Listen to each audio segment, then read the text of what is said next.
This is John Stahl-Wert, and along with my colleagues around the world at World Serving Leaders, we're on a mission to encourage and support men and women in their workplaces to make the biggest positive impact in the world that they can make through their leadership. I have watched over the course of my whole life how public attitudes toward business have largely, through the media and other kinds of institutions, been described as negative or dirty or dark or selfish in nature. And I know full well that there are horrific leaders in business doing bad things.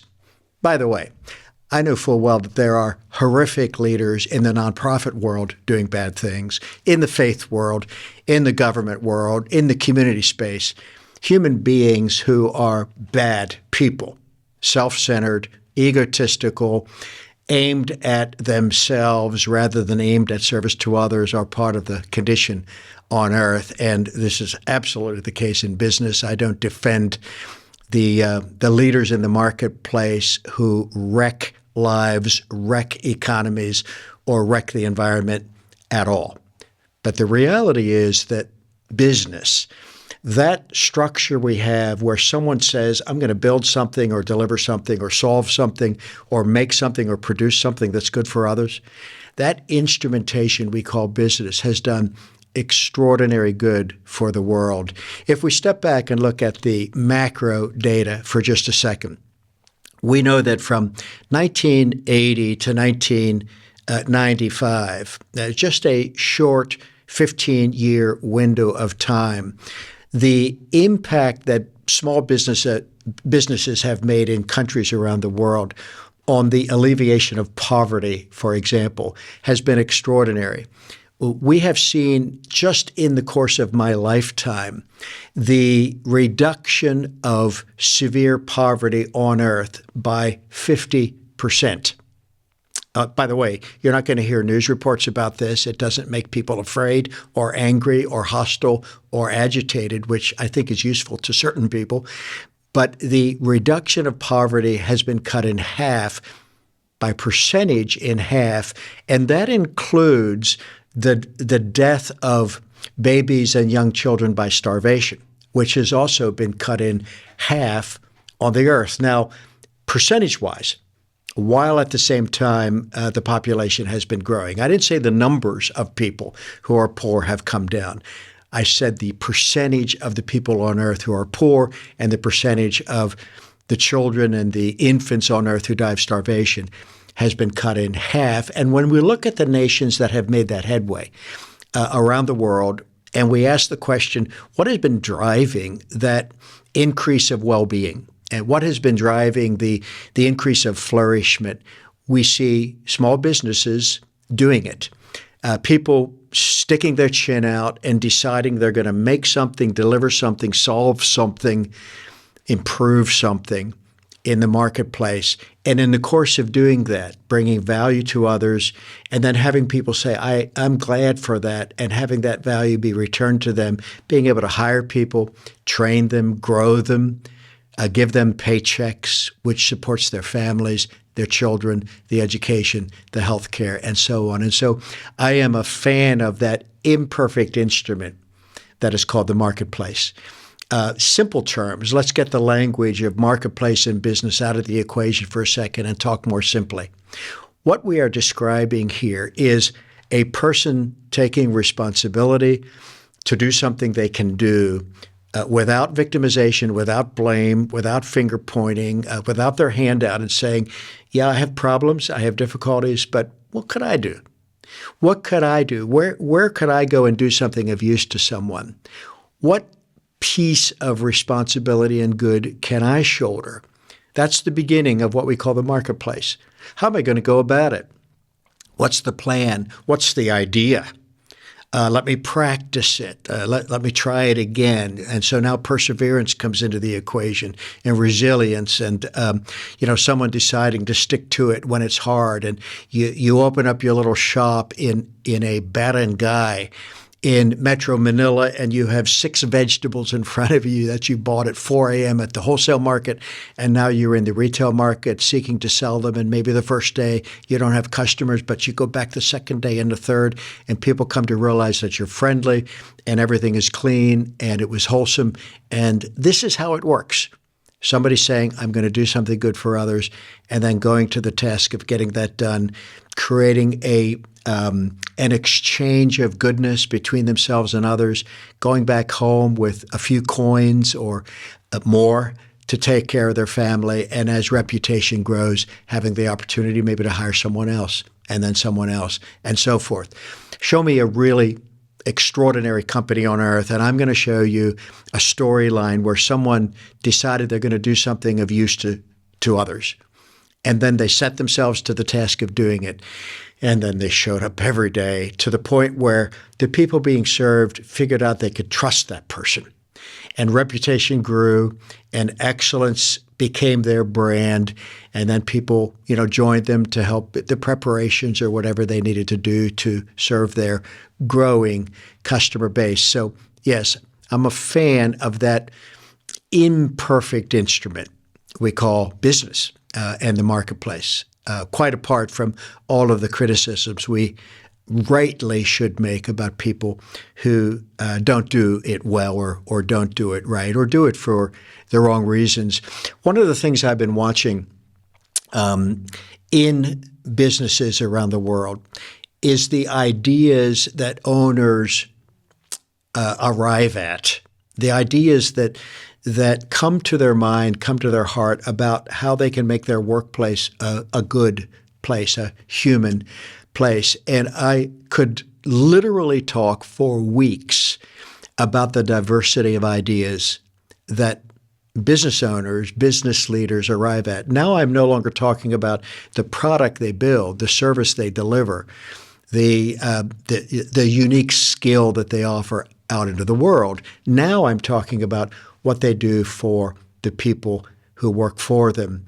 At World Serving Leaders, we have a vision of a flourishing world in which serving is the trademark of leadership, in which serving is what leaders are known for. Now, you can take pot shots at this immediately. It is not a flourishing world. You see what I see. And leaders are not primarily known for, famous for their serving posture. So I guess that's what the purpose of a vision is. It's to see something that is needed, that is not yet fully brought to bear. Our vision for a flourishing world is what drives us and motivates us, in which leaders are known, in which leaders are known for serving, in which serving is the trademark of leadership. This gives us something to strive for. Let me share some examples of what I observe leaders do. I have the privilege of not getting my lessons on leadership from the headlines. If you get your leadership data from the headlines, or if you get your leadership data by listening to congressional hearings in which Congress people from both sides of the aisle want their 3 minutes of video time for the evening news in which they act holier than someone else, or if you get your data on business leadership in the university from people who primarily have thought about these things but haven't tried to do these things themselves and paid the price themselves, you are at a disadvantage, because it is to be expected that the people who theorize about leadership, and I'm not being critical, I've done that in my university time, in the doctorate that I wrote on leadership, I understand that. I'm not being critical. But you theorize, but you don't gain the hands-on experience. Or in Congress, you're looking for the angle for the vote. Man, you don't get votes by expressing hope and affirmation for good things. Your constituency is better electrified by you terrorizing them. Or the news media. You're not going to get the best stories. I have the advantage of working with actual leaders. They started 5 years ago or 10 years ago or 20 years ago or 50 years ago, and they've stuck to it. And they did something that was valuable in the marketplace, and they found out that people valued it. That's a wonderful thing to discover. I'm just sure if I do A, B, and C, somebody will be glad to, receive that service from me. And they did it, and they did it so well that they got the feedback that it was good. And then the word spread to others because, a customer talks to a neighbor. And then they got more business. And then they started hiring people. And I've always said that's where the challenge begins, because you got to get the production of excellence and goodness and timeliness and, thinking about customer rather than thinking about self into your people as well, so that the reputation that you've built spreads. And then thousands of leaders, tens of thousands of leaders, hundreds of thousands of leaders, millions of leaders.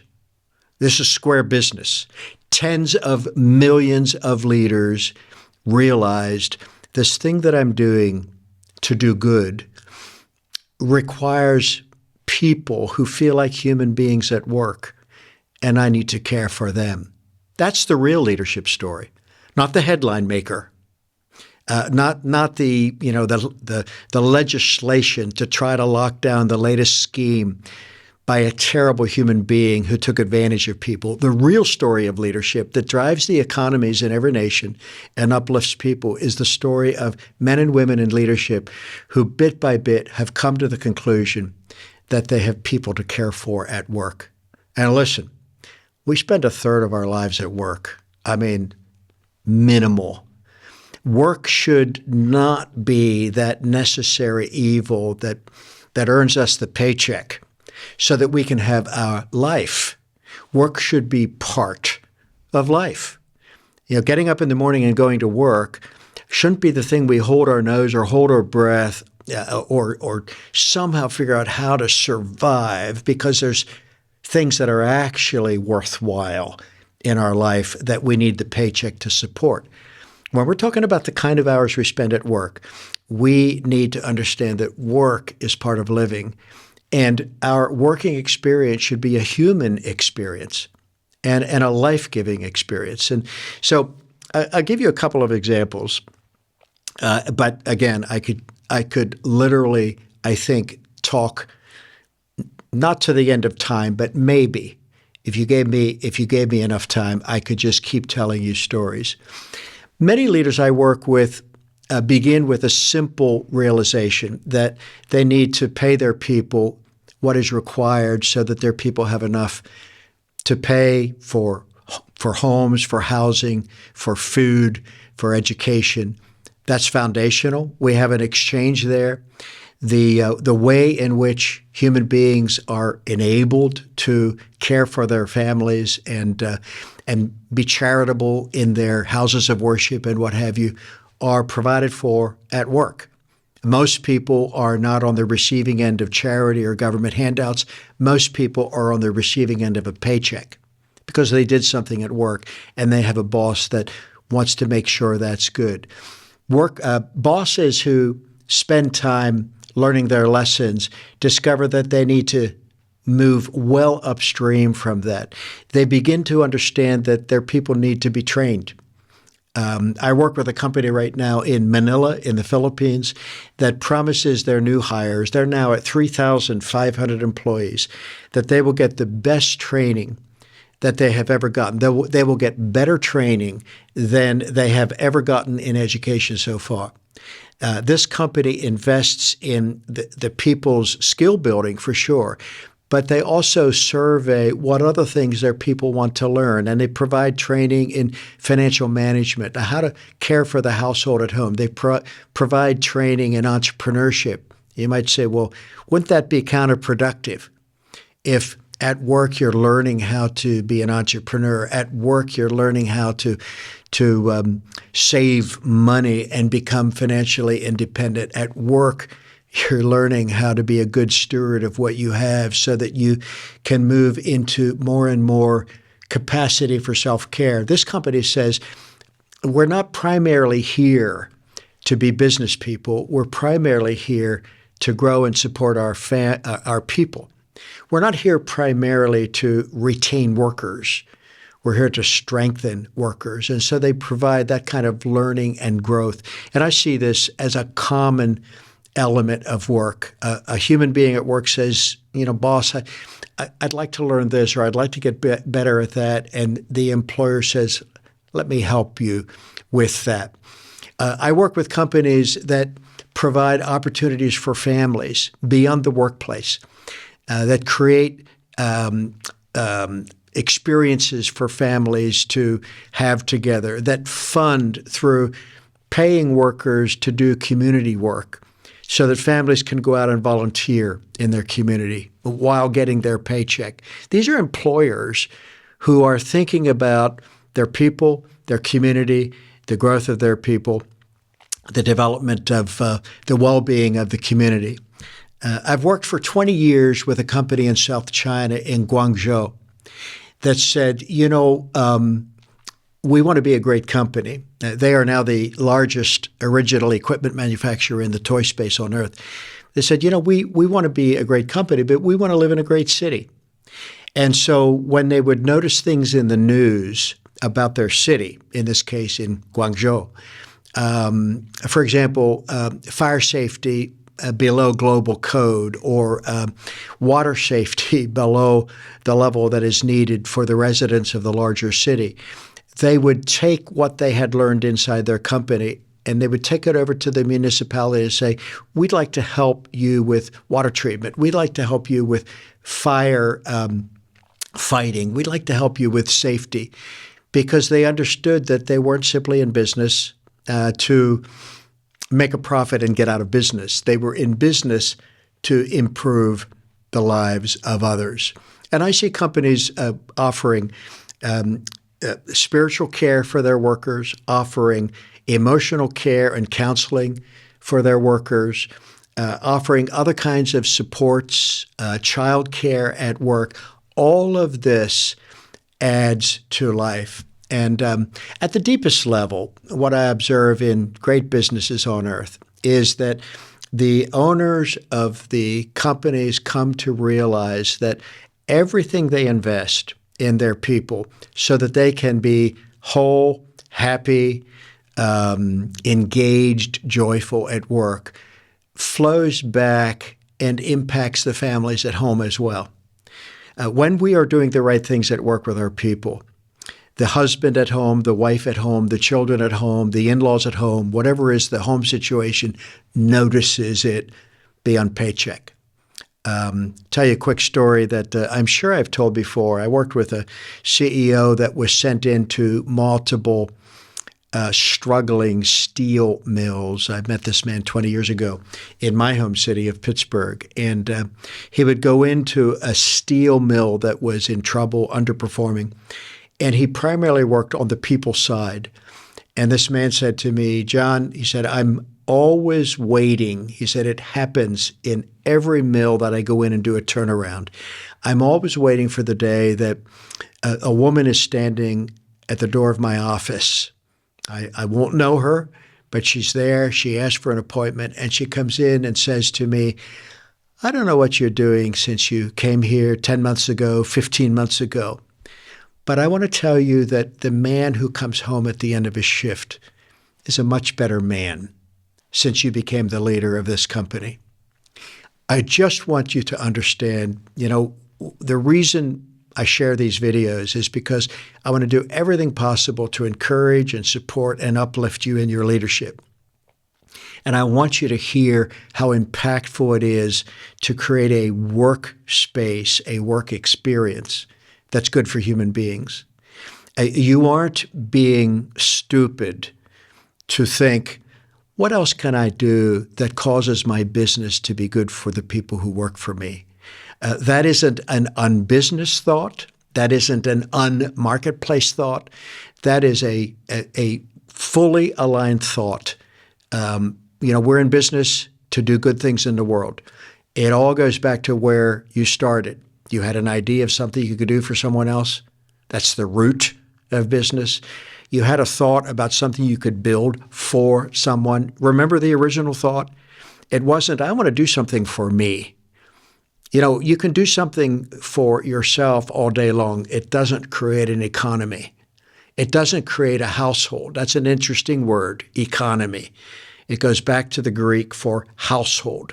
It doesn't create a vitality for a household to serve yourself. You started with the thought, what could I do for others? And that produced an exchange of value. And I'm simply scoring here, affirming here that exchange of value is true inside your team as well. What you do to build your people, encourage your people, champion your people, strengthen, invest in, listen to, respond to your people is good for the economy of the world, for the household of humankind. And I want to just express my appreciation for all that you have already done. I know that's the case. You wouldn't be listening to something on serving leadership if your heart wasn't tuned to this. I want to encourage you in this. You are mission focused when you uplift your people.